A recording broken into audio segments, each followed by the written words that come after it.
Assalamualaikum warahmatullahi wabarakatuh. Selamat pagi teman-teman trader semuanya. Jumpa lagi dengan kami dengan Wijaya Trading di sini.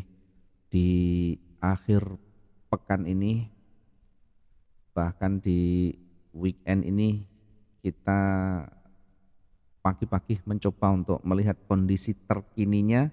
Meskipun sudah dari kemarin sudah kita lihat ya, pergerakan ditutup dengan posisi seller dominan di hari Jumat kemarin. Di hari ini, hari Minggu, tanggal 5 Juni 2022, ya sebelum besok pagi kita memetakan, kita akan mencoba untuk melihat dulu, kemudian eh, membuat satu roadmap kecilnya ya, sehingga nanti pagi-pagi besok sebelum sebelum market bergerak, mungkin kalau ada yang sudah sempat mengikuti bukaan candle, setidaknya kita sudah bisa menentukan entry point kita di awal untuk taking profit yang lebih cepat ya. Dengan cara melihat histori yang sudah terjadi, dengan cara melihat di perjalanan candle-candle sebelumnya, dan melihat petunjuk yang bisa didapatkan dari candle yang terbentuk ini, tentunya nanti kita bisa melihat peluang yang ada di sana. Diawali dari time frame H1 dulu. Ya, karena kalau kita melihat di time frame daily yang pasti ada candle warna merah, kemudian candle weekly, candle akhir pekan terakhir kemarin ditutup dengan posisi doji ya, ditutup dengan posisi doji. Doji ini sebagai petunjuk minimal ya, kita dapat petunjuk di candle ini, yakni buyer yang sudah mulai melemah ya, mencoba untuk naik yang hari Jumat kemarin di high-nya 1874, kemudian ditolak kembali oleh seller dengan posisi yang ditutup di tengah-tengah, artinya candle yang masih bingung, tidak naik tidak turun. Di posisi ini kita melihat dari historinya hijau, kemudian berkurang hijaunya, kemudian mulai menipis, sehingga kemungkinan untuk turun nanti sangat besar, sehingga hati-hati walaupun ada dua hijau, tetapi dua hijau ini sudah mulai berkurang, kemudian ditutup dengan posisi doji ya, di mana doji ini candle yang masih ragu dengan kemampuannya, naik tidak mampu, turun juga tidak mampu, dan berada di tengah-tengahnya. Dan ini kalau kita kombinasi masih mengindikasikan loss momentum, meskipun tidak berada di puncaknya, ya setidaknya ada kekuatan yang berkurang dari buyer, dari bullishnya, sehingga kita nanti manfaatkan dulu untuk ke bawahnya. Dari time frame daily sudah kita lihat di sini ada level psikologis, kemudian di hari sebelumnya juga ada level psikologis terbentur di sana semuanya. Bahkan kita di hari Jumat kemarin sudah kita sampaikan di analisis pagi bahwa ketika di ujung levelnya kemudian dia ada momentum yang besar, tidak ada penolakan, justru harus kita hati-hati karena berpeluang terjadi pembalikan, berpeluang memantul di sana. Dan terbukti hari Jumat ditutup dengan posisi yang sangat kuat oleh seller ya, dengan tanpa penolakan yang berarti dari bawah. Dengan demikian kalau kita amati ini sudah mulai bergerak turun, sudah mulai ada perubahan warna, maka kemungkinan untuk turun sangat besar, meskipun turunnya tidak selalu harus sampai di bawah sini. Ya, bisa jadi nanti hanya sampai di levelnya, level psikologis yang 2 hari yang lalu atau 2 hari sebelumnya, yakni di 1828. Kita lihat di time frame H4 ya, di time frame H4 masih di tengah ya. Kemudian di time frame H1 kita coba lihat kembali ya.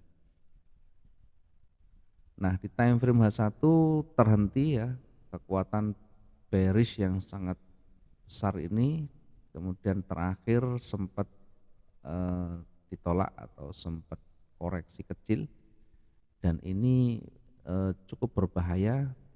Bisa koreksi ini nanti akan kembali turun lagi ya. Koreksi ini bisa kembali turun lagi hingga di levelnya di sini, hingga di levelnya di 1829 atau 28 tadi ya. Kalau kita lihat, kita tarik menggunakan Fibonacci ya, tentu yang bergerak hari Jumat kemarin masih berada di area retracement ya, sehingga berpotensi memantul ke atas. Dan ternyata pada hari Jumat ditutup dengan posisi area retracement dan belum sempat naiknya kuat, sehingga nanti di hari Senin kita uji apakah nanti memantul kembali atau bahkan dia breakout di sana ya. Ketika dia breakout, hati-hati, di sebelah kiri ada 1844, ada level psikologisnya. Kita tunggu hingga breakout baru kita manfaatkan untuk sell-nya. Jangan takut kehilangan momentum, karena lebih baik kehilangan kesempatan daripada kehilangan uang kita. Kemudian kita lihat di sebelah bawah ya, sebelah bawah ada level yang kuat di sana. Ya, saya yakin nanti akan banyak ditolak ke bawah ya. Meskipun di awal bisa jadi di awal dia akan bergerak naik dulu atau mencoba retest dulu, di sini ada level. Bisa jadi nanti dia retest dulu di sini. Nah, kira-kira di area ini mampu enggak untuk melewati? Sehingga kalau saya ilustrasikan ini akan begini. Namun belum tentu sampai di area ini, bisa jadi di bawahnya nanti dia sudah kembali turun lagi. Kemudian kita lihat, nah nanti akan kira-kira seperti ini. Meskipun yang hari Jumat kemarin masih berada di wilayah retracement ya, tetapi kelanjutannya nanti kita akan ikuti ya dari hari Senin, apakah nanti dia bergerak memantul lagi mendekati levelnya atau retest, kemudian kembali pullback ya. Di sini ada area retestnya. Ini kita buat satu ilustrasi untuk retestnya, kemudian di level atas ini pengujinya. Kalau dia nanti mulai memantul, baru kita lihat perkembangannya, seller kekuatan sampai di mana, minimal ada level di sini harus dilewati, dan terakhir di 1843 ini sebagai penutupnya, minimal harus berada di bawah 1846, dan di sini ada level di break, artinya sudah melewati level psikologis yang sebelah kirinya, karena ini betul-betul mendekati levelnya, sehingga harus kita pastikan lewat di wilayah-wilayah pentingnya. Kemudian ketika nanti ternyata dia melewati levelnya di atas ya, mencoba retest, ternyata dia lewat di 1855,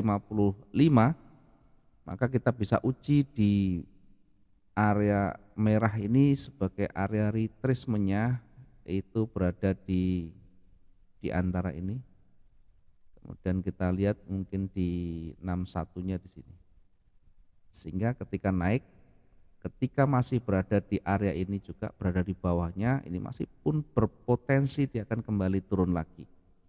Nah, kalau melihat dari pola-pola yang terbentuk seperti ini, ya kebanyakan nanti setelah dia koreksi atau sebagai bagian dari retest ya, retest ke atas kemudian kembali akan turun mendekati levelnya di sini. Apakah bisa satu hari?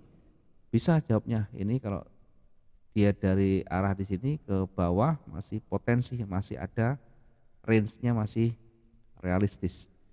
Meskipun dia naik lagi juga masih berpotensi nanti mendekati. Walaupun ada kalanya hari Senin ini pendek, ya, bisa jadi hanya sampai di sini atau di levelnya di sini 1841 setelah naik di area koreksinya.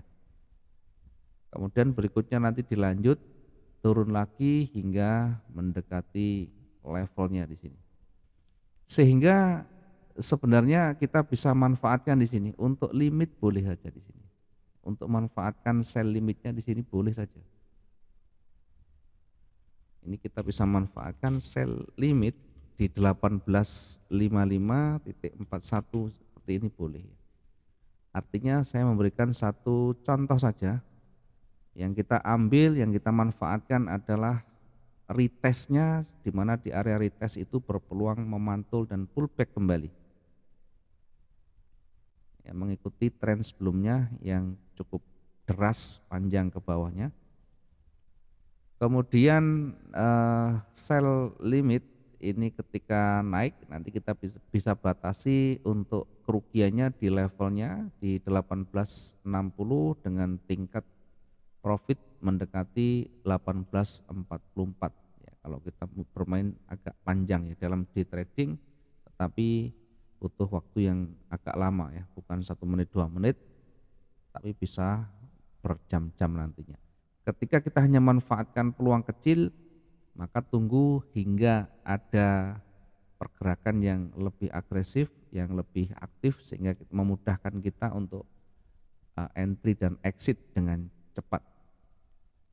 Kemudian di sisi bawah ya, sisi bawah kita juga bisa manfaatkan untuk sell-nya ya. Bahkan di bawah sini boleh saja kita. Nanti targetnya di area level psikologisnya sebelah kiri ya, kira-kira sekitar 400 sekian. Kita bisa manfaatkan sell stop di 1845 ya, ini contoh saja ya. Nanti hari Senin pagi kita lihat bagaimana bukaan candle, apakah ada gap ataukah hanya normal, nanti kita kembali untuk review lagi ya. Ini saya hanya memberikan satu gambaran saja, mudah-mudahan bisa nanti kita kembangkan sendiri kira-kira kalau kita naik dan turun di mana kita bisa meletakkan posisi-posisi kita.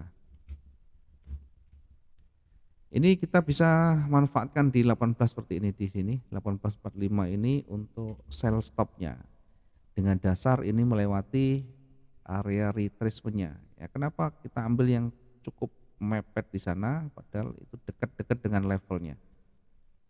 Yang pertama ini sudah cukup jauh, ketika dia nanti bergerak ke bawah ini sudah sekitar 500-an dan ini jarak yang masih terjangkau baik kita untuk melakukan recovery maupun bergerak dari titik entry-nya sehingga memudahkan untuk recovery berikutnya. Kemudian ketika nanti break di 1845 dan kuat ya, nanti mungkin bisa kita targetkan untuk sell-nya ini mungkin tidak usah terlalu jauh ya. Sampai di subuhnya ini pun sudah 700 lebih. Jangan terlalu jauh, kita ambil target langsung di sini ya, karena sudah bergerak di antara ribuan ini nanti butuh waktu yang panjang dan itu belum tentu tersentuh. Bisa jadi mendekati nanti di levelnya ini kemudian kembali naik lagi. Sehingga harus realistis dalam kita mengambil target untuk day trading ya. Beda kalau kita menggunakan swing ya. Space yang sudah kita sediakan juga lebih lebar, kemudian waktu untuk kita mengikuti pergerakannya juga lebih panjang kalau kita menggunakan swing. Nah, akan sangat berbeda kalau kita menggunakan day trading karena dibatasi pergerakan satu hari diusahakan sudah clear semuanya. Sehingga satu hari juga ada batasan range harian itu ya. Meskipun tidak fix tetapi rata-rata kalau kita lihat seperti itu, pergerakannya bergerak di antara 2000, 3000, 4000 selesai. Habis itu kembali lagi. Ya kecuali di kondisi-kondisi tertentu yang ada mungkin sentimen, ada news yang cukup berdampak di sana. Ada sentimen pasar yang dipengaruhi oleh banyak hal ya, tiba-tiba bisa muncul dan menggerakkan market yang cukup besar. Sehingga yang kita amati bagaimana running, bagaimana update harga itu berjalan. Kemudian dari harga terakhir yang terbentuk itu kita bisa amati, bisa lihat di mana high-nya, di mana low-nya, bagaimana panjang bodinya, bagaimana panjang penolakan atau sumbunya. Dari situ nanti kita akan bisa membaca kira-kira potensinya masih kemana. Termasuk kita lihat di level-level pentingnya ya, dilewati apa enggak, karena market selalu begitu ya. Kemarin sempat naik, perhatikan, sempat naik, kalau kita amati dia dekat-dekat saja dengan levelnya ya, tidak terlalu jauh. Kalau kita gunakan di D1, kalau kita gunakan di D1 ini selalu dekat-dekat dengan levelnya, kemudian dia memantul. Sama halnya ketika dia turun, nanti akan mendekati level-levelnya, di sebelah kiri selalu ketemu dengan levelnya, karena pasar itu pada dasarnya selalu akan membentuk satu siklus kembali pada histori harga masa lalunya. Mudah-mudahan bisa bermanfaat walaupun hanya sedikit penyampaian minimal untuk gambaran kita di hari Senin mendatang ya. Selebihnya nanti kita review lagi di mana bukaannya. Yang pasti kalau kita lihat ini dari dua sisi ini nanti akan ketemu mana nanti akan dominan di sell ini, dan yang di atas ini akan ada peluang di sana. Ketika nanti lewat ya kita ambil peluang buy stopnya di atasnya. Kalau kita amati, kalau kita manfaatkan yang kecil-kecil dari sini pun bisa. Ya, kalau nanti tidak ada lompatan, kalau di awal bukaan itu masih kecil, kita juga tunggu ada di atasnya, ambil 200 sampai 250 buy stop, kemudian di bawah 200 250 ambil sell stop ya. Coba nanti buktikan akan dapat keuntungan dari dua sisi yang kita ambil di pagi hari, karena market masih awal, potensi dua-duanya ada. Asal tidak terlalu jauh dan tidak terlalu dekat, kemudian target juga tidak terlalu jauh, karena di awal pagi belum ketemu ini trennya mau kemana, ini arah dominannya mau kemana. Yang kita baca hanya historinya, dan tentu yang paling menentukan ketika sudah terbentuk tren nantinya. Terima kasih, mudah-mudahan bisa bermanfaat. Selamat pagi, assalamualaikum warahmatullahi wabarakatuh. Salam profit dua arah.